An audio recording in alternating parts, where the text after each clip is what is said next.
प्यारे बच्चों, आज हम भाषा तथा उसके रूपों के विषय में जानेंगे। तो आइए हम जानते हैं कि भाषा क्या होती है, भाषा का क्या रूप है। देखिए, इस चित्र को बड़े ध्यान से देखिए। इस चित्र में ऊपर की तरफ एक अध्यापिका बच्चों से कुछ बात कर रही है। संकेतों के द्वारा वो अपनी बात कुछ समझा रही है। बच्चे आपस में बातचीत कर रहे हैं। इसी चित्र में नीचे की तरफ अध्यापिका बच्चों को श्याम पट पर लिखकर कुछ समझा रही हैं और बच्चों से बातचीत कर रही हैं। बच्चे अध्यापिका की बात को सुनकर समझ रहे हैं और अध्यापिका के प्रश्नों के उत्तर भी दे रहे हैं। तो बच्चों, आप भी अपनी डेली रूटीन में आपस में कुछ बातचीत करते होंगे और एक दूसरे को अपनी बात बताते होंगे। अपने माता पिता से आप बातें करते होंगे, अपनी अध्यापिका से बातें करते होंगे, अपने दोस्तों से बातें करते होंगे। दुनिया में बहुत सी भाषाएं बोली जाती हैं। तो देखिए, हम अपनी बातचीत के द्वारा ही दूसरे तक अपने विचार पहुंचा सकते हैं। तो आइए अब हम भाषा की परिभाषा को जान लेते हैं। तो आपने पिछले चित्र में देखा, अध्यापिका बच्चों से बातचीत करके अपने विचार बच्चों तक पहुंचा रही थी और बच्चे सुनकर तथा अध्यापिका के विचारों को श्याम पट से पढ़कर समझ रहे थे। तो यही है भाषा की परिभाषा। देखिए, विचारों के आदान प्रदान के माध्यम को ही भाषा कहते हैं। तो भाषा विचारों के आदान प्रदान का माध्यम ही है। तो जो बातचीत हम दूसरों के साथ करते हैं, दूसरे हमारी बातचीत को सुनकर या पढ़कर समझ जाते हैं, उसे ही भाषा कहते हैं।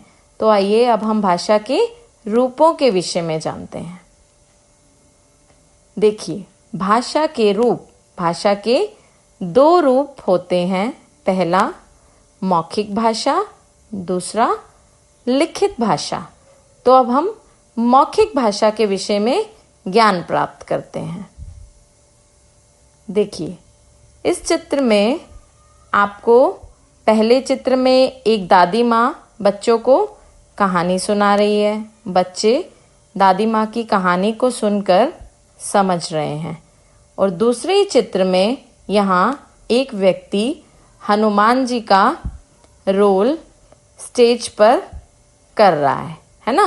ये अभिनय कर रहा है और उसमें माँ सीता भी बनी हुई है और लोग दर्शक वहाँ बैठे हैं और इस अभिनय को देख रहे हैं।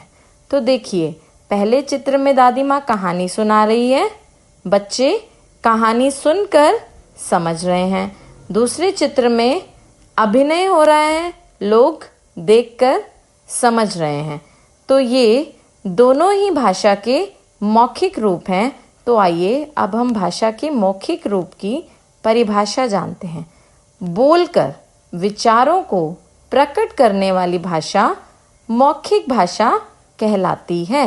तो मौखिक भाषा वही है जिसमें एक व्यक्ति अपने विचारों को बोलकर दूसरों को प्रकट करता है और सामने वाला उसे सुनकर समझ लेता है। अब हम भाषा के दूसरे रूप लिखित भाषा पर चलते हैं।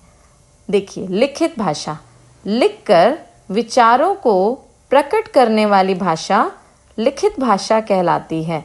इसमें आपको एक चित्र नजर आ रहा है जिसमें अध्यापिका श्याम पट पर कुछ लिखकर बच्चों को समझा रही है। बच्चे उसको देखकर अपनी पुस्तिका में लिख रहे हैं और अध्यापिका की बात को पढ़कर समझ रहे हैं। तो देखिए बेटा, लिखित भाषा वह है जिसमें हम लिखे हुए विचारों को पढ़कर समझते हैं, उसे ही लिखित भाषा कहते हैं। तो आज की वीडियो में हमने भाषा तथा उसके रूपों का ज्ञान प्राप्त किया।